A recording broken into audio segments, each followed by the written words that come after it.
So sir, today we are studying Hess's law, which is topic from thermochemistry class first year. Sir hedges law professor hedges आए जिन्होंने 1814 में इन्होंने ये law propose किया है।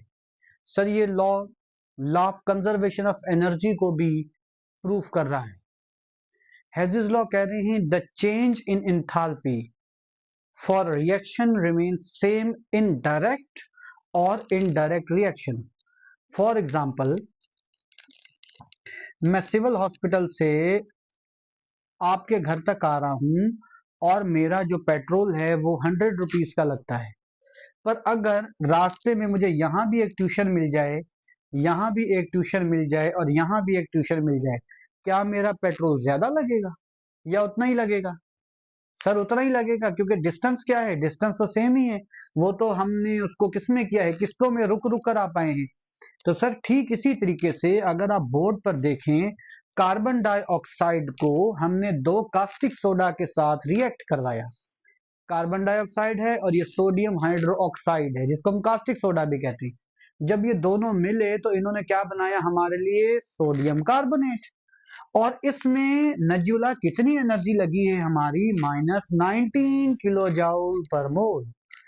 लेकिन दूसरे में हमने क्या किया, हमने इसी रिएक्शन को स्टेप्स में किया।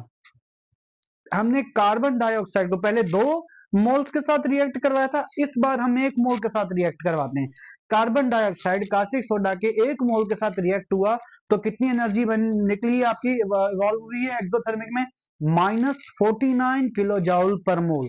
उसके बाद हमने एक बार फिर, तो हमारे पास क्या बना, सोडियम हाइड्रोजन कार्बोनेट। इसको एक बार फिर हमने किसके साथ करवाया रिएक्ट, कास्टिक सोडा के साथ। तो सर फिर दोबारा कितनी एनर्जी हमारी हुई है, -41।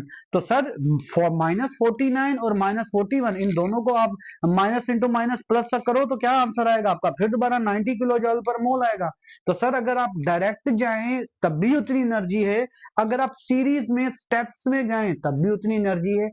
यही है हेज़ेस लॉ ऑफ हीट समिचुएशन, कि आपकी जो इंथैल्पी है वो आप एक रिमेन सेम इन डायरेक्ट और इनडायरेक्ट केमिकल इनडायरेक्ट रिएक्शंस। और सर ये law of conservation of energy को भी क्या कर रहा है, प्रूफ कर रहा है ये बात।